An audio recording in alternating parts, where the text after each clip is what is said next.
Hi, everybody. Welcome to Busy Living Sober. Busy Living Sober. Busy Living Sober. Hi, Busy. Hi, JF. We're coming on really late tonight, you guys. Yes, We're a really little late. punchy. A little punchy. It's 8:30 at night. Mm-hmm. Yesterday was my birthday, so I'm a little, I want to say I'm Oh, it tired. was your birthday. Happy birthday. Happy birthday! How was it? It was a really nice birthday. Oh, that's good. Thank you. JF made it really, really, really How old were you? nice. 41? Yeah. Plus 11. No, I don't believe it. 52 years old. No way. You're not supposed to tell anybody that. I know, but I Hmm. do because I'm transparent. Now they think you're going to be 60. I'm like transparent. Somebody said to me today, they're like, "You're so authentic." I'm like, "Well, I think that's the only way I can be. It's the only way I'm comfortable in my own skin is being authentic. The authentic you. The authentic me. Mm-hmm. It is. It's the authentic me." Um, I'm in golf clothes for those of you that are watching on YouTube. Sorry, I played golf. I had a good. I was getting busy living sober. Good for you.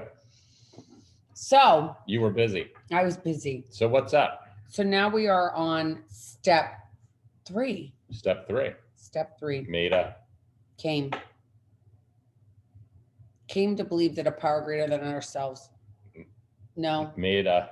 made a decision to turn our will and our lives over to the care of God as we understood. And There you go. no wonder it was hard for me to remember because it's a hard one. Uh-huh. It's a hard one. It's so hard.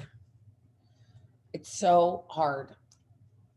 But I it's was not good. hard. 1 and 2, I was really good with, but now sitting back here after, 14 years of recovery, and you had just said 22 years, congratulations again. And, you know, I remember when they said, turn your will and your life over to the care of God. I was like, my whole life? Yes. They said yes. That's the easy part. It's your whole will. That's the problem. No, but it was my kids. I was like, you want me to turn my kids over to God? That's kind of a lot. Mm-hmm. That's hard. Mm-hmm. It's really hard. At least for me, it was. I'm sure.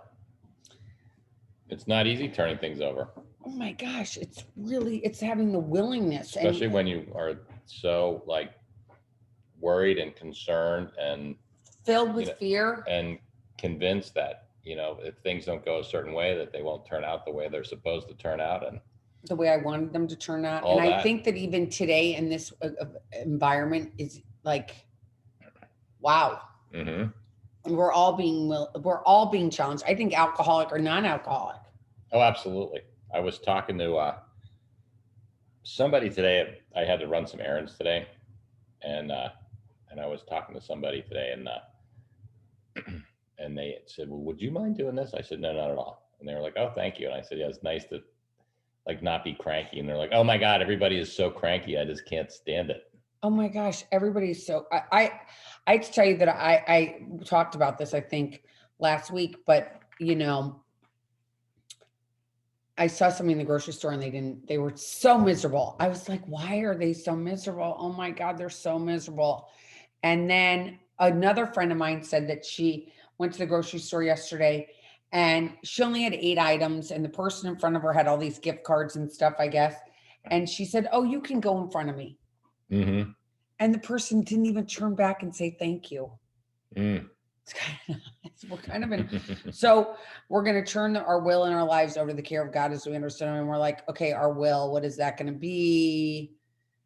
It's like everything, like with what's going on with COVID, like I know that for me, I feel like, when are we going to wake up from this bad dream and we're not going to have to wear these crazy masks because it feels so uncomfortable and so strange. And you can't see anybody smile. If they are smiling, we know that they're all cranky, but to turn my will and my life over the care of God as I understood him. Like I have to, I'm a big believer today. I mean, when I first came in, I wanted to get these steps done. I've said this every time. I think I wanted to graduate summa cum laude from something. And I'm like, I'm going to graduate summa cum laude from this. It'll be the first thing that I do that I'll do perfectly well.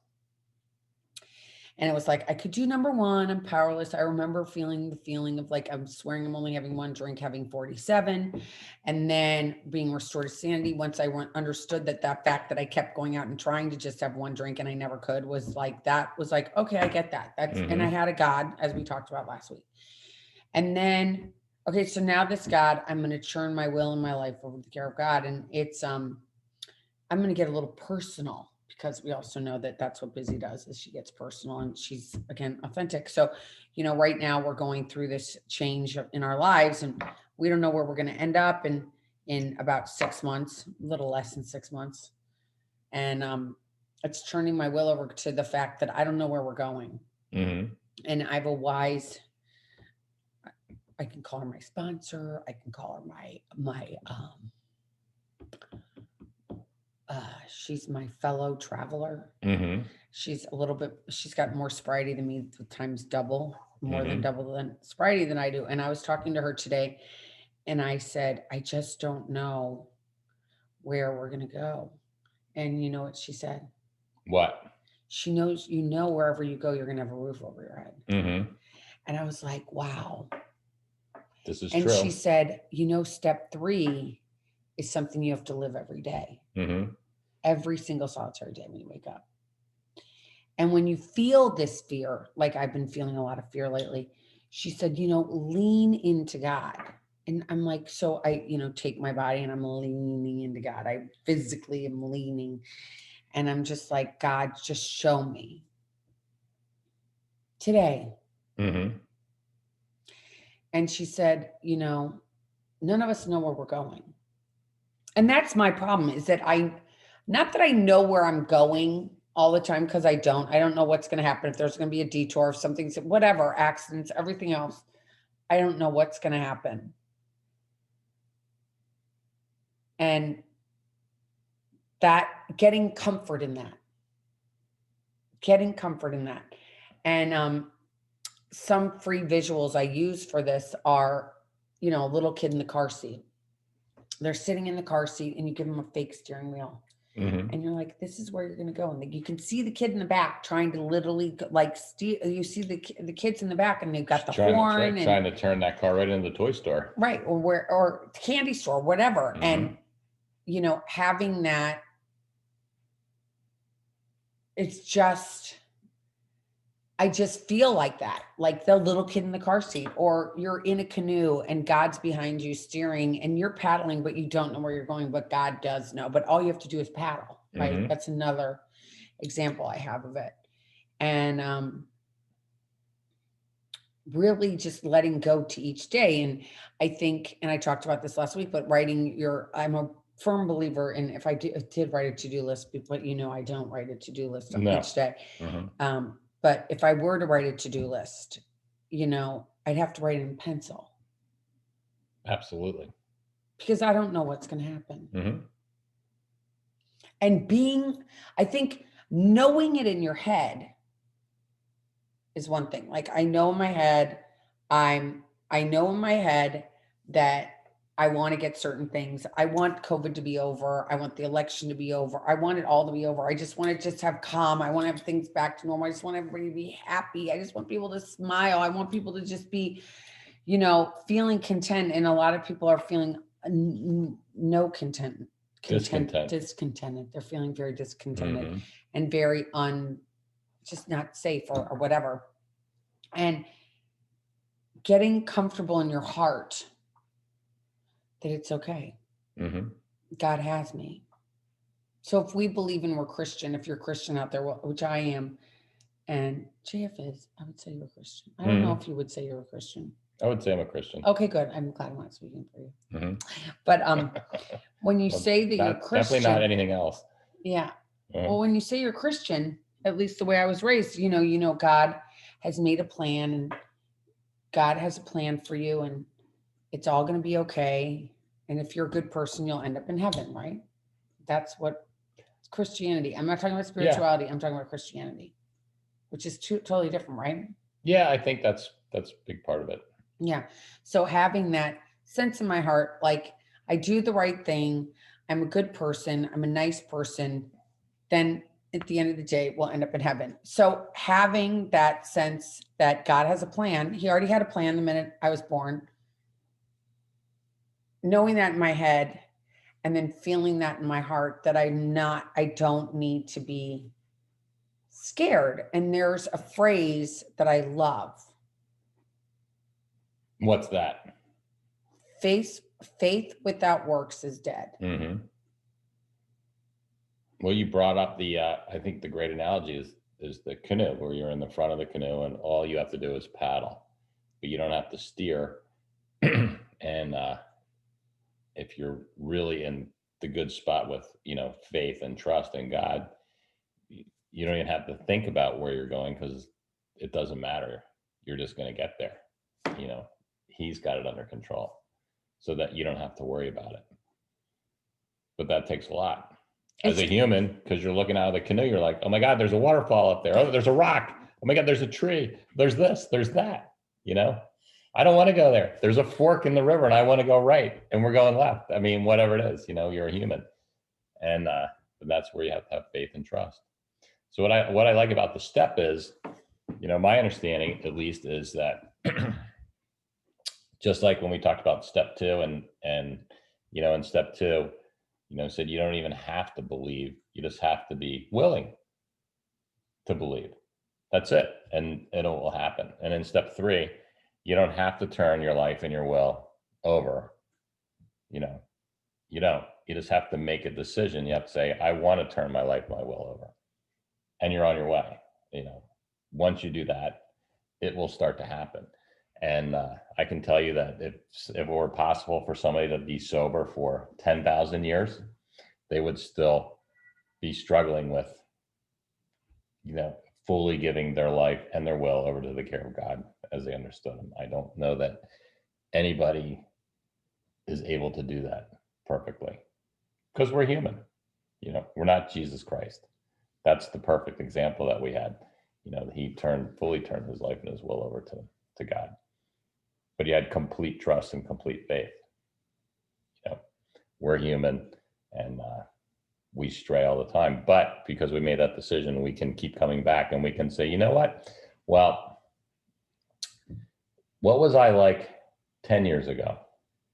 What was I like 8 years ago? What was I like 12 years ago? What am I like now? Well, I've definitely made progress, right? I definitely, if nothing else, at least I'm aware, a lot of times when I'm doing it, when I didn't used to be. It used to be just like, of course I'll take charge. Of course I'll take over. Of course I'll wade in and straighten things out and fix everybody and make everything happen the way it's supposed to happen. I had, there was a guy an old guy in the program, same thing, had been sober for 30, 35 years, whatever it was. And he used to say the same thing at every single morning or every single meeting that he went to. And he said, what I've learned is that when the wind changes direction, I've learned how to set the angle of my sails. In other words, I don't try to change the wind back to the way I wanted it to be able to get to where I want to get to. I just adapt to as things come, and that's the way it's going to be. I can let it go. And that's a great analogy to me too. I love it. Oh, I love that. Mm-hmm. If anybody's out there's ever sailed, that when you're sailing, you're constantly having to, change the jib, put the jib up, put the jib down, mast the sails this way, mast the sails that way. Right. And if the wind stops, guess what? You're just not going anywhere. You're just sitting there dead in the water. That's the way it is. Like, okay, nothing I can do about it. Hopefully you have an engine. all the controlling and manipulating and conniving that I can come up with, I'm not going to get the wind to blow. I can't. It's beyond my power, so I may as well. Obviously I'm sitting here for a reason, and we've talked about it many times. I'm stuck in traffic. Well, old me would be, that was just a trigger for me to turn into a maniac, right? And I've come to appreciate the fact, and in fact, in our drive down from Pennsylvania, there was at one point a horrendous accident on the road, horrendous. And whatever traffic we were stuck in, I'm sure it was just so we wouldn't be 5 minutes further down the road when that accident occurred, probably. I don't know what God has in store. But I know that I don't complain about that anymore because I understand that he probably saved my life, or he wants me to do something else. And when you just said that, I was like, we don't know what God's going to do. No, We have no idea. no. And it's really hard at times. And that makes it so hard because we have tiny little minds and tiny little imaginations, and we think we have great imaginations, and we don't.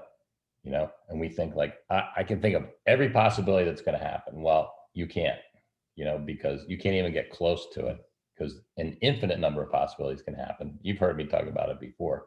And if I'm with God, then I'm open to the infinite possibilities. If I'm with me, I'm only open to the finite possibilities that I can see.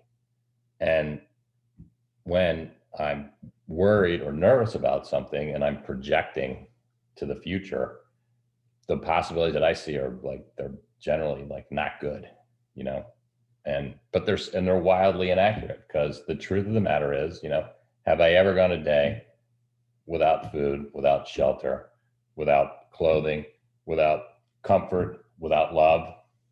Never in my life have I gone a day without any one of those things. Never. But our heads sure, our humanness sure gets in the way. Doesn't it? Oh my gosh. Mm-hmm. Big time. Yeah. It takes a lot of, it's a lot of work. It's a lot of work. And I've been working a lot on it, on that letting go each day. Yeah. It's just like, it's about, to me, for me anyway, it's just all about my level of faith and trust, and I'm blessed that I have a wonderful wife that works a program. And so I have exposure to that all day. I'm blessed that I have people in my life that I'm very close to, that are, either in a spiritual program or very religious. And so I get to pray with a lot of different people throughout the course of the day. And I like that, because it reminds me, like I get reminded every single morning that it's not my world. It's not my plan. I'm just here to deal with it, and do the best I can. So, I trade securities for a living in the market, and the market does what the market does, and if I'm right, I make money. If I'm wrong, I lose money. The market goes up and down all the time. And I don't know. I have no idea. Like I can say, I think this is what's going to happen. But I have no idea what's going to happen on a minute to minute basis. And I've been able, because of my relationship with the higher power, been able to just completely turn that over to him and say, like, that is out of my control. So my job is just to do the best I can within those markets. Whether it goes up or down doesn't really matter, because it's out of my control and I can't worry about it. I just have to, when the wind changes direction, I have to reset my sails, and that's the way I'm going to go. And it's okay. It's so okay. It's so okay. It's, I was thinking about how, being in this place that we've worked so hard to get to, at least, and I know you do have too, getting to this place of like living this third step. And you mentioned it last week, the cha-cha, it's the third part of the cha-cha, right? 1, 2, 3, 1, 2, 3, 1, 2, 3. And being in that good spiritual place allows, for instance, renting out your home. I rented out my home, and I have no fears about it whatsoever. None. I'm like, it's going to happen. I was ready for it to happen, because I don't know if I would have been ready 5 years ago, but I am today, and I've let go to it totally. Like whatever happens, happens. It's all I'm going to roll with it. It's all good. If something comes up, I'll deal with it. I don't have any personal, like anything against anything. I'm just like, I'm totally let go to that. And I think that there's a lot of people that are so dying to grasp onto something, right? And it just, their entire life is based on material things and all the rest of the stuff that doesn't really matter at the end of the day, really at all. It's your relationships with the human beings that are around you. And as I say that, it's good for me to say it and get it out of my head, because it reaffirms how I feel in my heart. Like for so long, material items were so,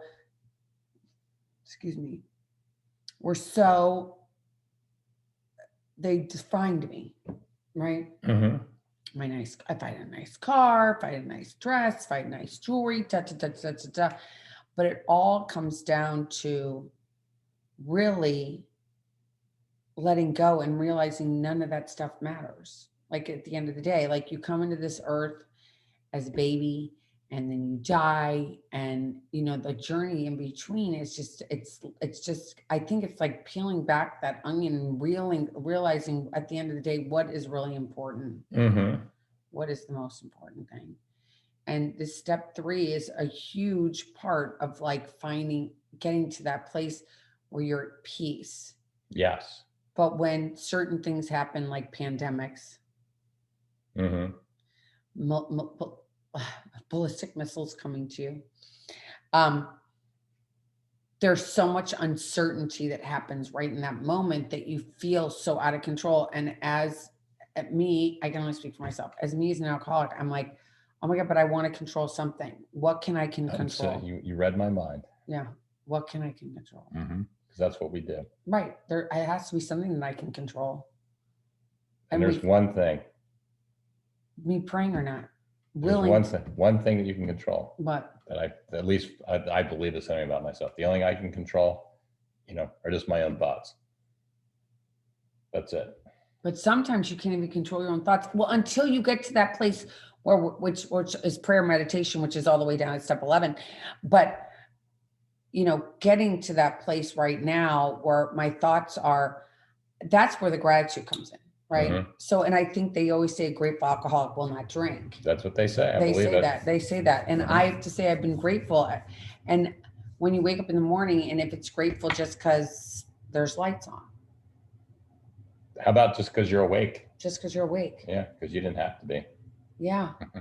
I mean, there's a meditation I've listened to a lot, and it's very short. It's on an Insight Timer, and it's from, he's from India, and he says, you woke up today. Do you know how many millions of people did not wake up today? That's right. It's funny. I listened to a gratitude meditation lately, and she starts out, she says, think about your feet and be grateful for your feet. Think of all the places your feet have brought you in your life.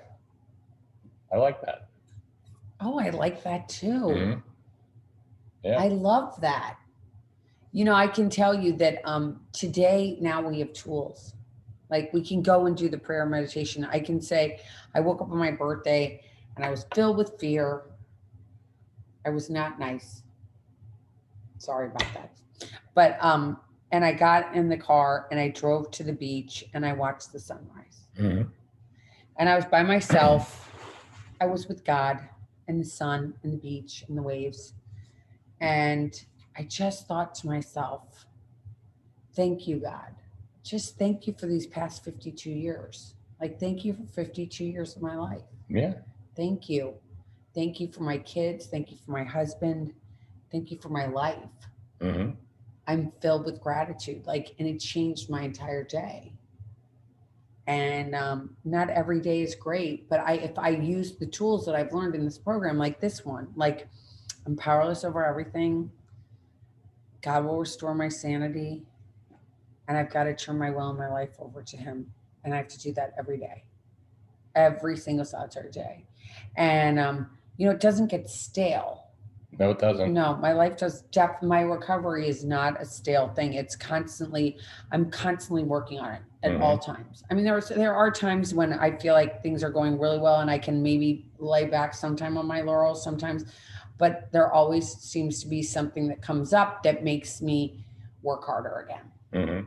Because I get so crazed, right? I get so crazed in my head and I become so human, and things bother me that normally wouldn't bother me. And and that happens. And I'm like, I got to get to work. So doing this in the beginning, I think learning these things in the beginning of your recovery is so important because you can always go back to them. Always, always, always. It's like I might have this many years. I haven't had a drink in over 14 years, but I still am constantly working on it mm-hmm. all the time. I'm always peeling back more and more and more and more and more. I'm never going to be perfect by any stretch of imagination, but I strive to be more comfortable in my own skin because I think that's a thing that happens is that we have to get, we have to get to that place that we are comfortable in our own skin, because so many of us, I think, aren't comfortable in our own skin. Hence, we drink a lot. Sure. Or, because you drank a lot and now you're not drinking anymore, you're like, now what am I going to do? Like, now I don't know how to act or do anything. Right. Even have a conversation with somebody. It's scary. Yeah, it is. It's tough. Early sobriety is not easy at all. No, it's not. And it's funny. And then, and in regards to this step, I remember myself in early sobriety. And what I hear from so many other people is like, like my will in my life, where they're like, how do I know if it's like, how do I know if it's my will and how do I know if it's God's will? Like, how do I know? How do I know? Like, is this God's will or my will? Like, how do I know? And I spent a lot of time like, how do I know? Like, how do I figure that out? And like, what I learned for myself over time was, if I'm not sure, I should look for friction. And if I find friction, then, I can be assured that it's my will. When I'm exerting my will, that always seems to cause friction, because when I'm exerting my will, I'm doing those things you talked about, right? I'm trying to control, I'm, trying to cajole, I'm trying to do whatever it is. My big thing is always to try to like find some outcome. I want an outcome. And in order for me to get that outcome, then, all the people that are around me need to behave in certain ways and do certain things, or it's not going to work. And so it's my job to get them to do what I need them to do. And man, does that cause a lot of friction. So hard. Mm-hmm. I mean, what you just described, I mean, I am always like wanting the neon light, go this way, or there's a burning bush, go this way, or don't go this way, go that way. And it's, and it doesn't happen. No, it turns out all you do is sit there and paddle. Right. That's it. And do you know that doing nothing is doing something? Absolutely. And it is so uncomfortable to do nothing. Mm-hmm. But right now I'm not doing anything. Mm-hmm. Sometimes you have to do that. And I'm doing nothing until whatever happens. Whatever's meant to be will happen. Or you'll finally say, oh, I know what I need to do now. That's how it works for me. If I wait long enough, I'll say, all right, I finally know what I need to do. But because I'm an alcoholic, I just want to panic all the time and just do something. Like, I got to do something. Oh my God. And, but I don't. No. I look around, the house is not on fire, right? There are not intruders in the house. There's no floodwaters are not coming up. None of that's happening. Yeah. I don't have to do anything. And if that happens, then I'll know what to do, right? But it's just, I want to react all the time. I guess that's the point I'm trying to make is that so much of what this step is to me is showing me that I ran my life on reaction. That's where my will gets me all the time. Everything's always a reaction. And the program and the steps tell us that we need to be in action, not reaction. And for me to find right action, I need to find right action. And a lot of times the way that I find that is just I have to sit still. I have to do what you talked about. I have to pray and I have to meditate. And I'm also an alcoholic, so I want to know immediately. I want the answer now. I don't want to wait 5 minutes. I don't want to wait 5 seconds. I just can't do that. And I had to learn how to be like, that's called letting go, right? I got to let it go. And it's hard. I'm an instant gratification guy. Yeah. Mm-hmm. It's just, it's letting go. Letting go. Yeah. But when you do it, man, life is beautiful. Amazing. Mm-hmm. It's like being in Mecca. Well, it is. It's so peaceful and it's so serene, and the people around you are also nice because you're not messing with them all the time. And you're not trying to be not your authentic self. Like, I got to let go and just be me and like me for who I am. And that's taken a long time. Sure. Well, I love you, honey. So maybe that helps out a little bit. I love you too. But like today, even on the golf course, I was like, does it really matter? Nobody really cares what my swing is or what my score is. No one could care less. People only care about their own score. Exactly. Mm-hmm. And it felt so good today because I was just me. That's the best way to be. That's why you played well. Yeah. Mm-hmm. That's just me. Yeah. So I hope this helps somebody out there. Well, I think we probably need to talk about it some more before we move on from it. Honestly, there's a lot to it. And do you think we should talk about it more next week? Probably. Okay. We're going to talk about step 3 some more next week, everybody. I think so. And we won't come on so late. I promise. I'm going to make us do it on Monday. I don't care. Whatever we have going on, we're doing it on Monday. And so it'll be up for you Tuesday morning because it's so much easier that way than having to jam it in at the end of the day. And here we are at the night time. It's almost, what time is it? It's 9 p.m. I know. Craziness. We go to bed soon. We're going to bed in like half an hour. So with that, everybody. Good night. We'll be back with you next week. Well, no, we won't. I'll be back with you this week. I'll talk to you on Thursday, everybody. I have a guest. Coming on tomorrow. I'm excited about that. Yeah. But you won't hear it till Thursday. And until next time, keep getting busy. Living sober. By the way, if you want to reach out to me at Bizzy, Bizzy, at Bizzy, Busy, living sober.com. Beautiful. Good Beautiful. night. Does that work? That does. Thanks for 208. I'll drop you a line. Can you guys believe we're at 208? And I'm no longer, Busy Living Sober's on Facebook. I'm also on Instagram and YouTube, Reddit, I think, all those things. So until next time, everybody, keep getting busy, living sober. Love you all. Mwah! Bye. And thanks for everybody that subscribed to our channel. We love it. Thank you so much. And subscribe, please, please, please. Thank you. We love it. Bye.